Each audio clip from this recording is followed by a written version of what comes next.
Bonjour, je m'appelle Sarah Federman. J'ai terminé mon doctorat à George Mason University School for Conflict Analysis and Resolution en 2015. Je vais vous présenter un compte-rendu de ma thèse. Ma thèse s'appelle « Aller simple, la responsabilité des entreprises qui ont aidé les génocidaires, le cas de la SNCF ».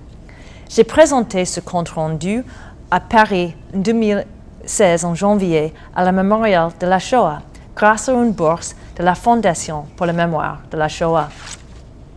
Ma thèse considère le rôle de la SNCF, la Société nationale des chemins de fer en France, dans les déportations de plus de 75 000 personnes à Auschwitz pendant la Seconde Guerre mondiale.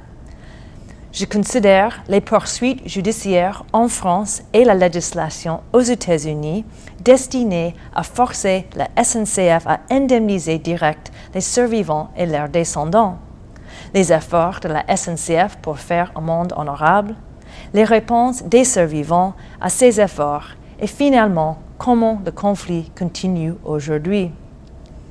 Mes conclusions viennent de 120 entretiens tenus en France et aux États-Unis. 80 étaient avec les survivants et 40 étaient avec les ambassadeurs, les avocats, exécutifs de la SNCF, les historiens, les gens comme Serge Klarsfeld et le chef de CRIF. Aussi, j'ai fait des recherches aux archives en France et aux États-Unis. J'ai rendu visite des sites commémoratifs, des sites de déportation et des cérémonies. Aux États-Unis, j'ai travaillé avec le département d'État et la Maison des représentatives sur ce conflit. Commençons avec l'histoire. En 1938, la SNCF était créée comme un conglomérat. 51% appartenant à l'État et les 49 restants appartenant à des investisseurs privés. Quand la France a signé l'armistice avec Allemands en 1940, les Allemands ont réquisitionné les matériels roulants de la SNCF. Les 400 000 emplois de la SNCF étaient dirigés par moins de 10 000 Allemands, soldats et ingénieurs. Pour un frais, la SNCF a rempli les exigences des Allemands. Par exemple, ils ont transporté les soldats et les bestiaux. À la demande des nazis en 1940, la SNCF a commencé le transport, premièrement, des prisonniers politiques et puis, en 1942, l'entreprise a aidé le transport des déportés, plutôt les Juifs à l'étranger. Les conducteurs français ont conduit les trains jusqu'à la frontière allemande, à quel point les conducteurs allemands ont conduit jusqu'à Auschwitz. Environ 2000 ont survécu. Ma thèse discute le rôle de la SNCF, beaucoup plus de détails, et son marge de manœuvre. Aussi, je discute à quel degré la SNCF était partie de la résistance. Je tourne maintenant vers la période après-guerre. Quand le mur de Berlin est tombé, le silence à propos de la Shoah était fissuré, déchaînant les voix, les procès judiciaires et les programmes d'indemnisation. Pendant cette période, la SNCF était aussi ciblée pour son rôle dans la Shoah. En France, les poursuites judiciaires ont été lancées contre l'entreprise. Le premier procès était lancé par Kurt Schechter, qui a trouvé quelques factures entre la SNCF et les républiques de la France pour les transports des déportés en France. Néanmoins, dans les tribunaux, aucun survivant ni descendant ont gagné contre la SNCF. La SNCF était soumise au droit privé. Ce droit rend difficile de tenir la société responsable. En 2009, le Conseil d'État a déclaré les tribunaux fermés pour les poursuites à propos de la Shoah. Le Conseil a déclaré les programmes d'indemnisation suffisants.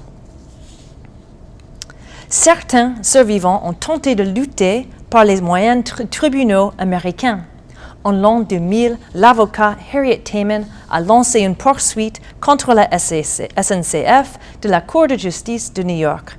Ça a été aussi rejeté par le juge qui a cité le Foreign Sovereign Immunities Act. Cette loi interdit les poursuites contre les autres pays. En gros, la SNCF est protégée par son identité privée en France et par son identité publique aux États-Unis. Les tribunaux étaient en fait fermés. Les groupes de plaignants ont obtenu une autre stratégie, les intérêts financiers de la SNCF. La SNCF puissante en France est aussi puissante à l'extérieur. Le groupe de plaignants qui combattent la SNCF a lancé ses efforts au niveau des États individuels où la SNCF était en compétition pour les contrats, surtout la Virginie, la Floride, le Maryland et la Californie. Le groupe de plaignants a réussi. Chaque État mentionné a proposé une législation concernant la SNCF et son rôle pendant la Seconde Guerre mondiale. Cette législation n'a pas bloqué la SNCF, mais a créé des défis assez profonds. Pendant ces défis, la SNCF a continué à obtenir des contrats. Néanmoins, la pression contre la SNCF poussait la France vers une négociation avec les États-Unis.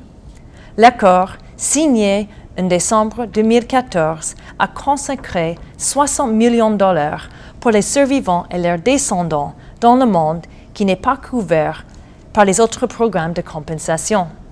C'était la pression contre la SNCF qui a servi de catalyseur à cet accord.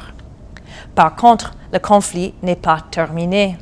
Le groupe des plaignants a lancé une poursuite judiciaire à Chicago en avril 2015.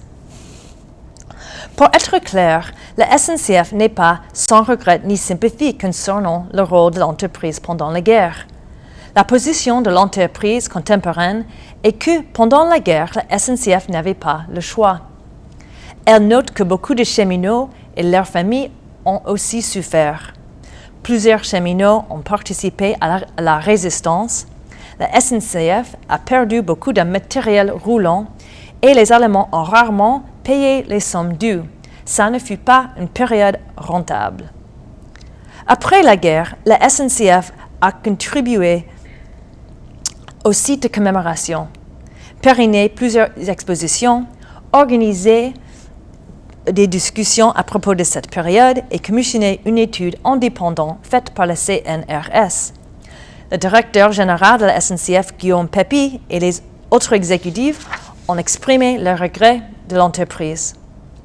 Toutefois, l'entreprise n'a pas compensé les survivants directement. Les plaignants étaient très déçus que la SNCF a refusé de les compenser. Sans indemnisation, certaines personnes ont trouvé les efforts de la SNCF insuffisants. Donc, le conflit continue aujourd'hui aux États-Unis. Cette présentation peut vous donner l'impression que la plupart des survivants et leurs descendants ont participé à la lutte contre la SNCF. Les entretiens que j'ai dirigés toutefois ont suggéré que ce n'était pas le cas. La majorité des survivants interviewés n'étaient pas spécifiquement contre la SNCF. La rationalité pour leur position, pour la plupart, a correspondu à leur résidence après la guerre. Les survivants en France ont cité la complexité de la période d'occupation. Daniel, par exemple, qui a survécu à Auschwitz, a dit à propos des trains « Je ne vois pas comment on peut rapprocher la SNCF, en particulier les conducteurs des trains. Je crois que les conducteurs étaient sous les constraints, comme j'étais sous les constraints à Auschwitz, quoique bien sûr sous autres conditions. »